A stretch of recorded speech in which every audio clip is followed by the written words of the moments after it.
Hello, everyone. This is Mon Tsang. I'm the CEO and co-founder of ChurnZero. Really glad to have you here today for our customer success leadership study. It's a study that was done by ChurnZero alongside with our co-sponsors, ESG, SaaStr, and HubSpot. And today we're going to talk about some of the more interesting findings that we found from the study. We'll talk a little bit about the study and then we'll dig right into some of the details. My co-hosts today, really happy to have two great guests. We got Colleen O'Sullivan and Jason Lemkin, two folks who really understand SaaS, who really understand customer success, and we'll have a really good time talking about some of the findings. Let me start with Colleen. Colleen, welcome. Thanks for inviting me. My name's Colleen O'Sullivan. As Mon said, I am the VP of our integrated customer experience team, which is a pillar within our customer success team at HubSpot. And for those of you that may not be familiar with HubSpot, HubSpot is a customer platform that is this AI-powered solution that our customers use to connect businesses and their customers to help them grow better. And it's a combination of 3 different product layers that are all connected by design. And it basically, what HubSpot does is puts the customer at the center of every action inside your HubSpot platform. All right. Thank you, Colleen. Welcome. And Jason, introduce yourself as well. Sure. Jason Lemkin, founder of SaaStr, which is the world's largest community for SaaS founders and executives.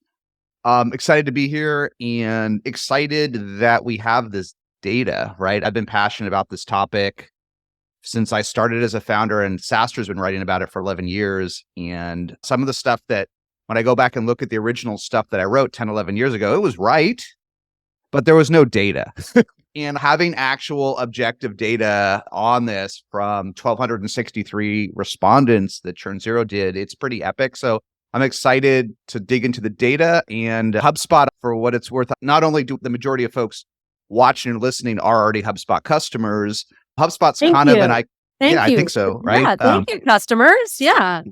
But I also think they're great because HubSpot's over 2 billion in ARR. So in some ways, it's not like all of us. But the the types of products it sells, marketing, sales, support, its price point, 10, 15K or so, it's like a lot of us. So I love to learn from HubSpot at SaaStr because it's one of the handful of leading SaaS companies that's the most like the rest of us. So I'm a student of HubSpot as well as a fan and a customer. All right. Welcome. So a couple of things, by the way, both SaaStr and HubSpot create great content, right? Renowned great content. So if you're not taking advantage of it, please do. And Jason, to your point, there's one tweet you made probably 10 years ago that I still use. And that is customer success should be a single digit hire, right? Which is, it's got to be one of the first 10 people that joins your company, right? So it's just a good sort of actionable content from both SaaStr and HubSpot. Make sure you take advantage. All right, let's talk about this study. The history of the study, this is the 4th year we're doing this study. The reason why we started it was when we started, it wasn't like Jason said, there was a lot of ideas about customer success, but there were not a lot of CS focused studies. So we decided to partner on this at 1,263 survey respondents. It's the biggest survey in the industry. So just to give you a sense, the largest representative samples make a lot of sense, right? Generally, these are leaders, directors, and senior directors. Only 1 to 5 years in customer success, right? You know, what we're saying, a lot of people are still new to customer success, which also means it's growing really quickly. And you can see it tends to be probably a mid-market. Most of the survey respondents are mid-market companies that have been around between 6 and 10 years. And with NRR, just over 100 to 111. So let's actually go quickly and talk about influence. All right. So this is basically what's the highest title of your customer success leader? CCO, a VP, director, senior director. There hasn't been a whole lot of change here, right? Maybe a little puts and takes here and there. So let me ask maybe Colleen this question first. We still believe that CS is growing in importance. What's your thought about CS, the importance of CS and SaaS, and how does it reflect or not reflect in the title changes? First of all, I'm in CS. So if it's not important, I'm in the wrong business here. So I am absolutely an advocate of the CS organization. And yes, it is growing importance. I think now more than ever, businesses are looking into their install base and saying, how do we make sure that we're protecting our customers, doing the right thing for our customers, because that is how businesses are going to scale and grow. And certainly there's a lot of untapped potential that maybe businesses haven't always thought about when it comes to their install base versus filling the top of the funnel. So I would say, despite what one would call some concerns around titles, I don't think that's necessarily telling us that CS isn't important in SaaS. It certainly is. So Jason, maybe I'll challenge you here. Yeah. We've been calling the ascendance of the CCO, at least we have at ChurnZero. We think there are more CCOs than ever, yet the data doesn't reflect that. Do you see a disconnect here? I think even in 2023, the head of customer success is this amorphous reporting structure. And Colleen can challenge me or say the others, but for sure. But I see most scale-ups and startups, it's lost. No one really wants to own customer success. The CEO doesn't mind the founders because all us founders are passionate about our customers, right? So at some level, we want to be profoundly involved in customer success, but do we want to own it? Do we own the metrics and the people? And no, we'll talk later about having it report to sales. I'm personally very opposed to that. I thought it was a bigger trend, but the data suggests otherwise.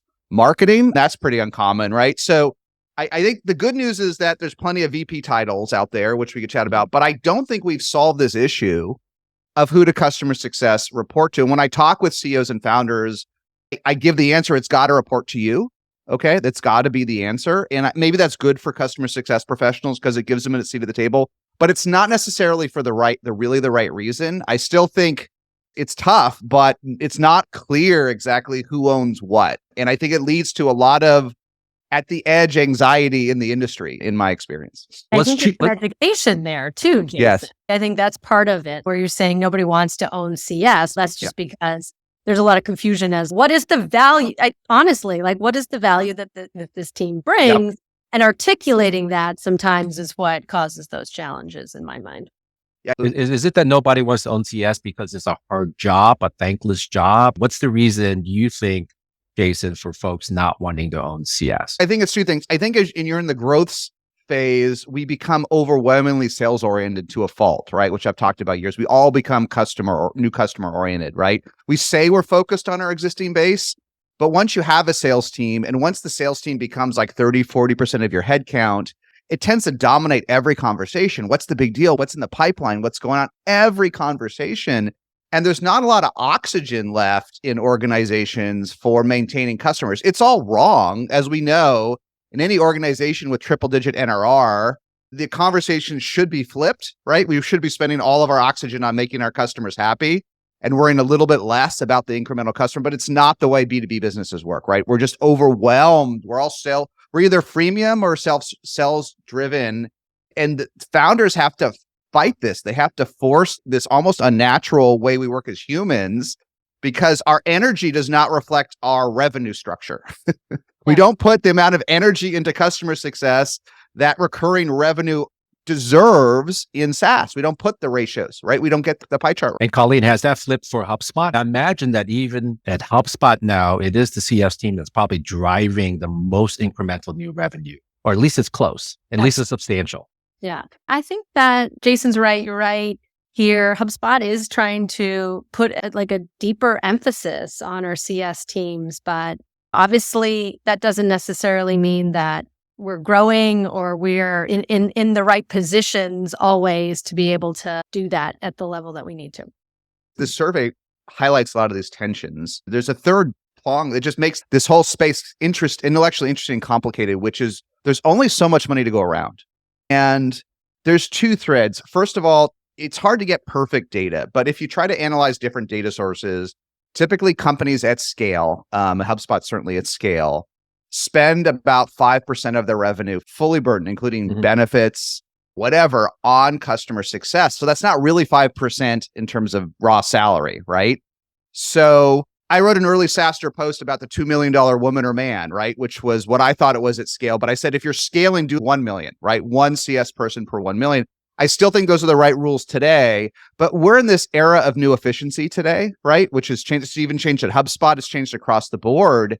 And that 5% is getting squeezed. And so we all want more money for CS. We all want more humans. We want more help. We get that, oh my gosh, 25% of our revenue goes to the sales team, but only 5% to CS. It doesn't really make sense, the 5-to-1 ratio. But what are you going to do in an efficient era? Like you can't manufacture in 2021, we could manufacture capital. How we can't manufacture it today. So there's an era of reckoning, which makes everything harder.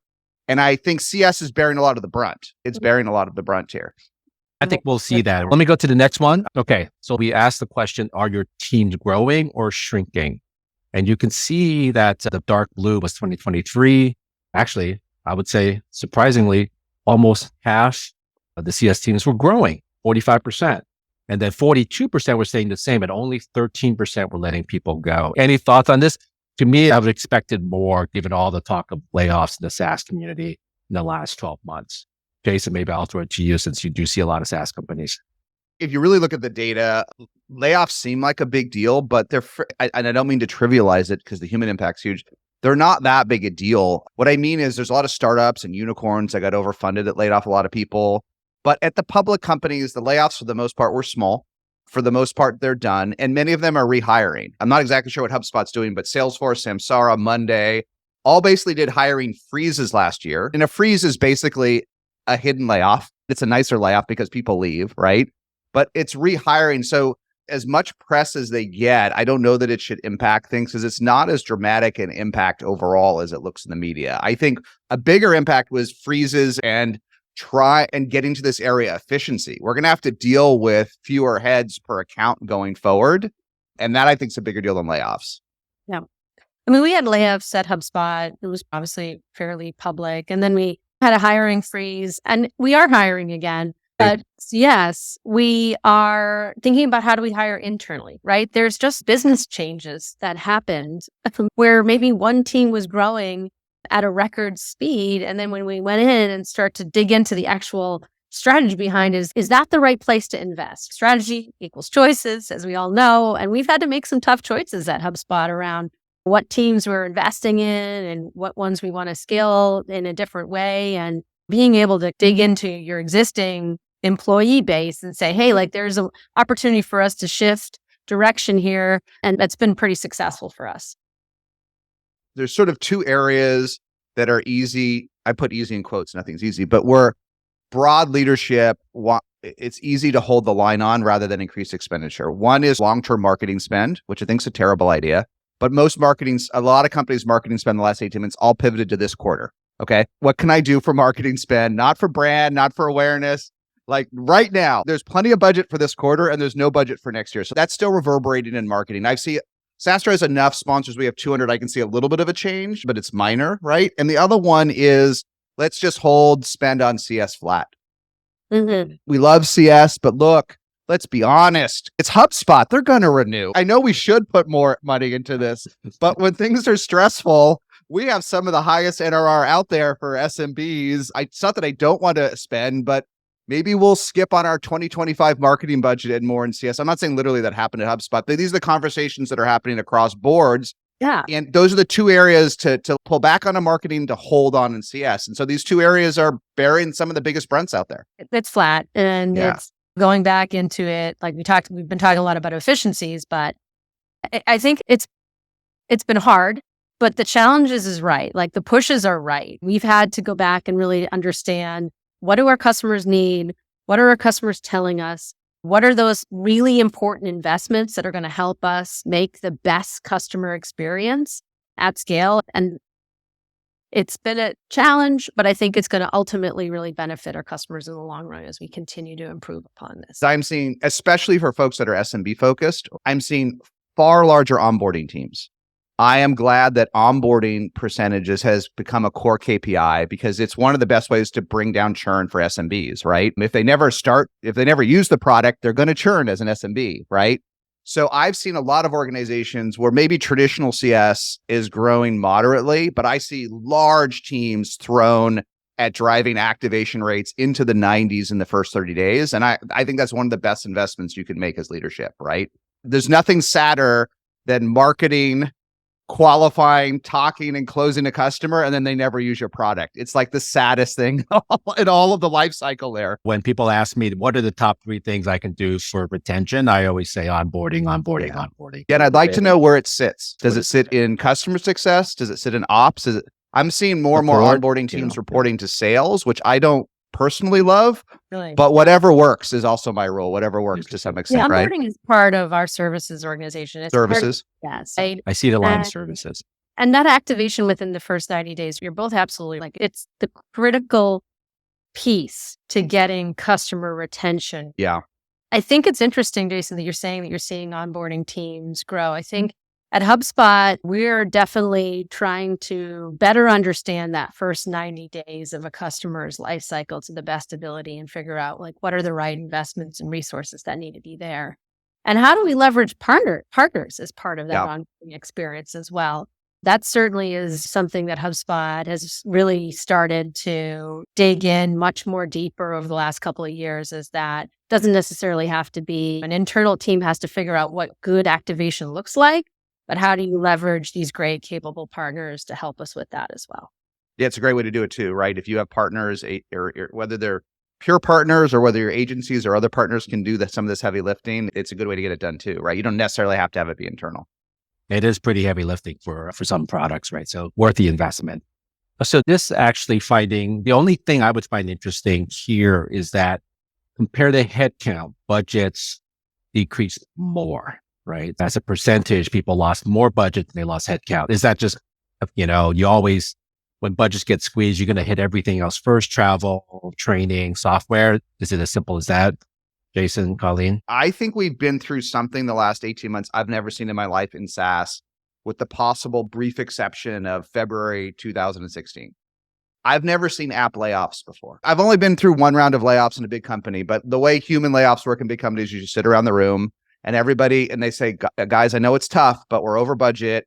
We're going to have a 5% attrition at the company. And all the VPs get together and look, I know it's tough, but the truth be told, you know who your bottom 5% are. So it's actually after that layoffs get really hard. But they literally put names into the table. I've seen that with time and time again with companies. This is the first time I've seen it where people got together with apps, because there was such an app explosion. In the last 18 months, every company got around the table. And whether it was CIO driven in bigger companies or CFO driven, they said, listen, everyone's got to give up a couple of apps. We never saw app layoffs. We saw this and that churn, but we never saw people go around the room. And people gave up apps they loved for the first time, but they gave up apps they loved so they could keep apps they needed. And that's why folks need an all-in-one platform like HubSpot. It actually helps. The suites benefited from apps layoffs for sure. They massively benefited. Massively benefited. Yeah. But I might have this other little thing, but wow, I can get it in HubSpot. Yeah, exactly. Right? This conversation happens every week still. We're getting through the app layoffs because they actually were pretty successful. But this was like the revenge of the suite. If it was in HubSpot or another platform, you just stuck with your, it was the simplest thing to do, right? Yeah. There's always a give the back and forth between best in breed, lots of apps, and then the platform. And it'll go back and forth. Listen, if it's in HubSpot, the bar is pretty high. Okay. I don't know every piece of the marketing suite. It's so big, but what's very interesting in HubSpot and CRM is it's incorporated a lot of functionality that you pay standalone, especially for Salesforce. There's so many of these apps, and it's all built into HubSpot. So the bar to do some of these functions in the CRM is just super high. I don't need my calendar or scheduling or visibility or recording because it's all part of the CRM. It doesn't mean there aren't best of breed vendors. So traditionally what happened is, look, if you got above that line, you were in because you were so good that you beat the free. But I never saw them get laid off. I never saw that if you got above the best of breed app, that you didn't spend the next decade putting your whole company, like HubSpot can't put all of its engineers into these functionalities, right? So the standalone vendors, if they get above the hump, I never saw them churn. But the last 18 months, especially in the sales category, you've seen brutal churn, everyone cuts CRM apps, right? Across their sales teams, brutal churn from beloved apps. So that is different, right? And that probably is what driving when your budgets go down, you're going to hit the apps first and then you're going to hit the people second, right? So that's I think the learning from the last 18 months is best of breed.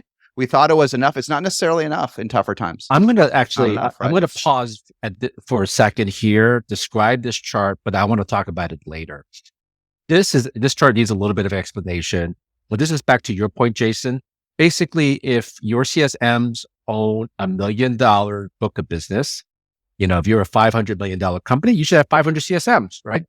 If they own a $2 million book of business, they should have 250. Yet the biggest teams we saw were only 100 99 in this category. In other words, CSMs have a very large book of business, right? 4 million, 5 million, things like that. So we'll talk about that later in terms of efficiency. I want to put that all together, but just give that slide. I want the bars on the left to be true. But if you think about the fact that all of your CS expenses have to fit into 5% of your revenue, it has to be the one on the right. 100 is going to be roughly 5%. Is that your benchmark is 5%? Because some folks I've seen 5 to 15%, Jason. When you're growing and you're pre-public and you're well-funded, you can make decisions you can't make as a public company. Everyone's efficient. HubSpot, Monday, Salesforce, everyone is in a new area of efficiency, right? Even the public companies, Colleen could talk about, the public companies got a pass in 2021. No one cared if you were efficient as long as the top line was there. So these bars worked in 2021. They don't work for anyone except a handful of blitz scaling unicorns today. No one can, it's not that these aren't good ideas, but you just can't afford them as you scale. The dollar only has 100 cents in it. This is stuff in SaaS. There's only 100 cents in the dollar. And where you invest your humans and how they touch your customers, that is essentially what every CS team is thinking about right now. Like that one to few model where you are literally hand-holding a customer, we're really thinking about what is the value, what's the impact that we're having with those interactions, with those engagements. And I think that's everybody is rethinking how we set up our teams. Let me give you an example just for a fun one. There's a $10 billion plus decacorn, not public yet, where I'm tagged a VIP customer. I can see it when I log in. Okay, I have all the special stuff. I lost my CS person. I had an issue this week. I couldn't talk to anybody. This company has raised, I don't know, a couple $2 billion, but they have to be more efficient too. It's 2023, right? I literally log in. I have all this. I'm blessed to be a VM. I don't have a human. Why do you think it is? It's this chart, right? I don't have a human anymore, right? I used to get a 60-second response time. Now I get a nonce response time. I was dumped into standard support from VIP support, and there are no humans on standard support anymore. So I could not find a human to solve this problem. And this was $1 million problem. Yeah, $1 million problem. Okay, either, Jason. I think there's, what we're trying to figure out is how to create still that great customer experience, right? With not being able to offer white glove to everybody, right? Or if you're going to offer white glove, maybe you have to pay for it. Or maybe our software isn't good enough. I'm not speaking about HubSpot, but maybe in general, my belief is we build sloppy software in SaaS. I think we will fail if we're not the first vendor to make software that is so good in this space, you do not need humans to onboard. It doesn't mean eliminating humans. It means using AI and other things to make it so great that an SMB that barely logs into a computer can self-onboard. And that's where we have to make better software so that our CS people can do higher value activities. Yeah, ease of use has to be one of the top problems that you're solving for in order for, and that is critical in order for any customer to feel like they can execute on their software successfully, ease of use. Colleen, head HubSpot for your team. Have you been given a bigger book over the last 12 months or being asked for each CSM to take a bigger book in the next 12 months due to any efficiency gains from AI or whatnot? Is that being asked directly of you right now? We are deep within planning at the UMON, but yes, we are being asked to think more efficiently. And I'll be honest with you, there are a lot of great, I know we haven't mentioned like the $1 million word, AI use cases within CS that we are trying to figure out right now within HubSpot, where AI can help take the place of where maybe there was a human intervention, and really understanding that customer's journey along their experience with HubSpot to figure out when does a customer really need a human and when is there a digital engagement that also can solve for them. And that's also going to help inform how we're going to be managing our books of business going forward. Let's talk about it right now. 43% of the CS team have adopted AI, which means that 57% have not. Does that make sense to you? It feels, by the way, it feels hard to actually avoid AI now, right? So I don't even know how 57% of people are getting away with actually not using AI. Thoughts, Colleen? Is there AI? I know there's AI technology in HubSpot. I'm sure your CS teams are using it, but are you really focused on making sure they're getting, 20 to 40% productivity enhancements over the next few years from AI? We are hyper focused on this, not just focused, but hyper focused. this is it. This is how our teams will grow, like full scale, right? Being able to give them the tools that provide them the right insight on their customers, the right drivers for how do they manage their time efficiently and effectively, understanding opportunities within their install base. Like it's all this. And if we don't get this right, we will fail. We will fail our customers. And so this is absolutely critical for us as part of a massive focus area for CS. One quick thought on this. I do think AI is super important. Of course, it's everyone's top priority, going to Colleen's point, right? I think for post sales, though, what really matters is automation for most folks. And it's great to call this AI, and it is AI. Like generative AI is absolutely brand new and disruptive, right? But what really matters is positive experience automations. I don't know that acronym exists, PEAs. You want not just how many interactions are automated, right? But how many are done in a way that the customer is happy with, right? Because some are terrible, right? This is the problem with non-AI bots or mediocre bots. The experience is abysmal, right? If you can automate away 40% or more of human and that's positive, that's what I find best of breed folks looking for. 40% with a great experience, not with a mediocre experience or my inability to reach a human on $1 million problem yesterday or this week. But if AI doesn't do that, if it's just a crutch, it's okay, but it's not going to be a game changer for the other issues in this presentation. There's two parts of it, like what your customer sees from an automation perspective, but also when you're like, I'm talking internal teams tools. And that's the part that's, okay, you've got a human and you want them focused on the most important actions with that customer. Yeah. So how is AI supporting them and their time management so that they're driving the right behaviors with your customer? Things that AI can't do, right? And then, of course, there's the automation piece where you want to make it easier for your customers to get the answers they need through, chatbots, the knowledge base, other digital resources. But I think there's two parts of getting this puzzle right as we look at next year. And it's not going to happen overnight either. This stuff is like tough, right? And making sure that we've got all the right parts of this together in order for us to adopt all of this next year is where we're at right now. And now we can spend an hour on AI. Maybe ask one specific question because there are questions from the audience. They want to know 2 or 3 things they ought to do right now in CS with AI that will have an impact. I can add 1 or 2, but Colleen, is there 1 or 2 things that you think made a huge difference in saving time and energy for your CS team? There's a ton of data, right? For a CS, a customer success manager, come in and manage their day-to-day. I think being able to create tools that are like serving up the right information to your CS person so that they don't have to think or mine their install base, that they have a simple way to hear, listen, get focused on what are the right interactions. And I think that's, if you can solve that's going to certainly make your CSMs much more efficient.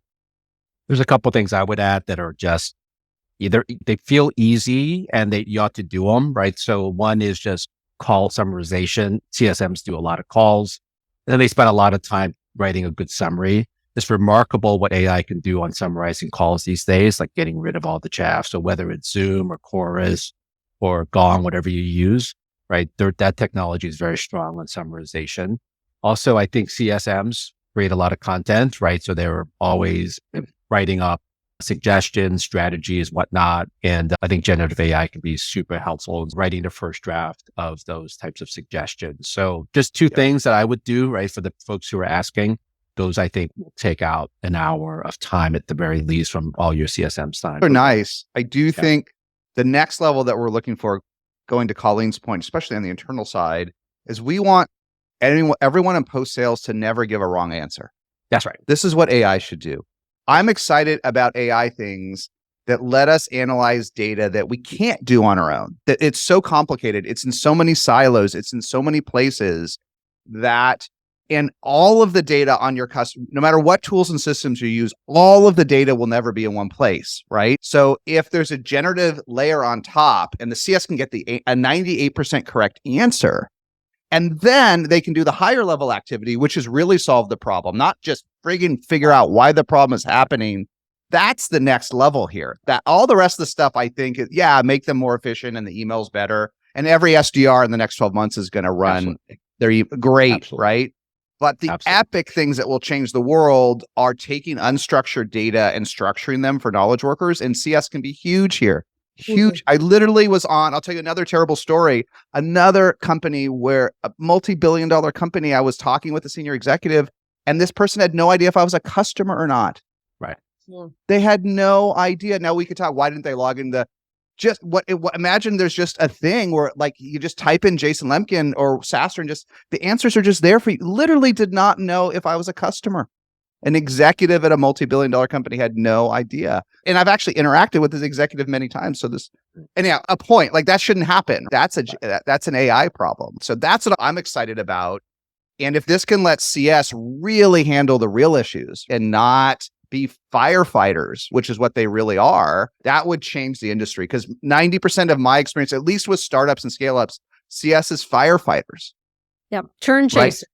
Yeah. And it's great because that's why I want to invest the $1 million woman or man, not the 5 million, because that's where it's worth it. They solve your product problems and your feature gaps and your team gaps and issues. That's the cheapest money you can invest, but it doesn't scale infinitely. And we shouldn't be in 2024. CS shouldn't be firefighters or chasers. Yeah, we should be moved beyond that. We should move beyond that. I shouldn't show up to a QBR and the CS person doesn't even know what they're talking about. They don't even know what happened.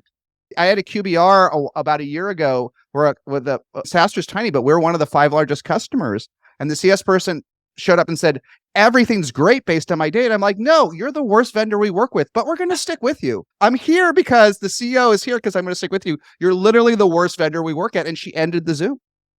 Oh, wow. That was the wrong, like she shouldn't have had that data. She should have showed up and no, that is just a fail on multiple. CS should not be doing that. I think the amount of time that time and frustration CSMs spend hunting down stuff, that will be solved by AI. I think that will be the biggest impact. And then the second that happens and you feel confident about it, you can actually have customers directly access the same information, right? You almost bypass a lot of CSM interactions. Hey, let me actually talk about some other interesting things that we found. So who owns the renewal process? And this is really the change over the 4 years. And surprisingly, actually, customer success has gone down, right? And there was a rise this year, a big bump in a dedicated renewals team. So not account management, right? So these are folks do nothing else but renew. So that's actually the biggest change from 9 to 14%, a dedicated renewals team. It feels like maybe as a response to the downturn. Colleen, how does your team work? Do your CS folks, do they own the renewal process? So they work with our contract management team. Our CSMs absolutely work closely on renewals, making sure they're measured on customer dollar retention. So it's a massive part of their book of business, but it's a close partnership with our contract management team as well. And as I see us looking to the future, I'd say there'll be lots more emphasis on that contract management, how we work and collaborate with that team on renewals. So for you, it is that you would put that under dedicated renewals team, your contract management team, right? That's what they do. I would put that under customer success right now. Under customer success. Yeah. Okay. And our contract management team is within customer success as well. So we've got contract managers and CSMs. Do you have account managers as well for upsell, cross-sell? Do you have another team that do that? We need to tap back into our sales team. Yeah. Sales team.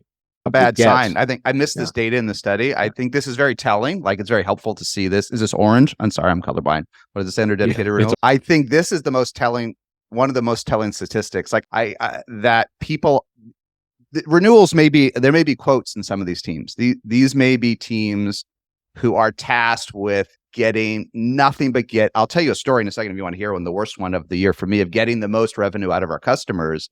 But I'll give you a related story. There is a public SaaS company that we all love, a hero company that brought in a renewals team. And earlier this year, we got this email at 10 p.m. at night. And I think we pay $299 a month for this product. And we paid for 5 years happily every month on a credit card. They said it was $60,000 or they would shut off our service in 8 days. From $299 and shut it off in angry clips.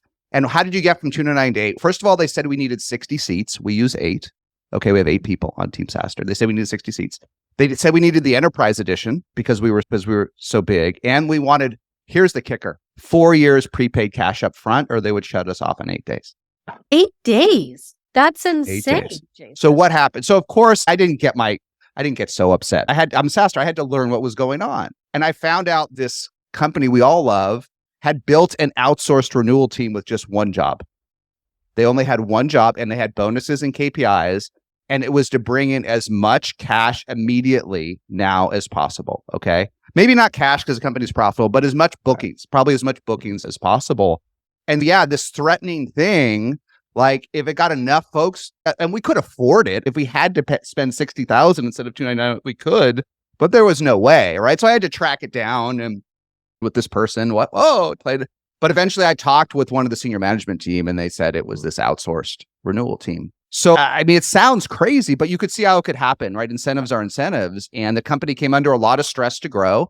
Churn was way elevated, this public company. And so they said, and interestingly, I found out the team reported to revenue, to CRO. It changed the reporting structure of this company because they're under stress. And this was one of his ideas, like under enormous stress. Not HubSpot's had a little bit of stress. This is a public company under enormous stress. So he built this outsourced renewals team, and crazy to get that email though, right? That's a problem. Like you're not thinking yes, about it. But it's the stress that people have come under. The reverberations are everywhere, right? They still, and so yeah, this is what can happen if you don't get incentives right. This is the problem. So hard to get incentives in renewals and upsells. It's so hard. It's the existential challenge here, right? And we were talking before when we were in our practice room, you were worried about actually a long-term trend of CS moving under the CRO for these exact reasons, right? So it's not surprising that there's a dedicated renewals team, right? And this average a jump just because I think in the downturn, people are looking for dollars. Yeah, but why? I'm terrified of renewals now. Yeah. When I get an email about a renewal call, an email from a CS person, hi, I don't listen. I'm happy. Just send me the invoice. I don't need to talk to you. If I had a problem, you'll hear it from me. Okay. I don't need to have a call because the call is a ripoff call coming. And even if there's a price increase, maybe 299 to 60,000 is like a little bit high, but just tell me an email. I don't want to get on a call for this to be tortured by some human being. What? For the bad news. Yeah. And it's almost never anyone I've ever heard of. It's my new rep. It's my new person in customer success or account management or renewal. Why do I have to get on a call? Yeah. Let's do one more. I found this very interesting. This was actually a question that the folks at SaaStr wanted us to ask. And that is, how frequently do your CSM to meet with customers in person? And I was expecting to never chart to be higher. Yeah. Because we live in a world of virtual. By the way, visiting customers is harder than ever. It's like, hey, let's go meet. I know your headquarters is in Nashville. Let's go meet. It's like, I'm not in Nashville. My team's not in Nashville. You know what I mean? It's just so much harder to meet people in person. So this must be happening at places like Inbound, right? At the HubSpot conference or SaaStr annual. This must be happening here because I can't explain it otherwise. I don't know. Thoughts here?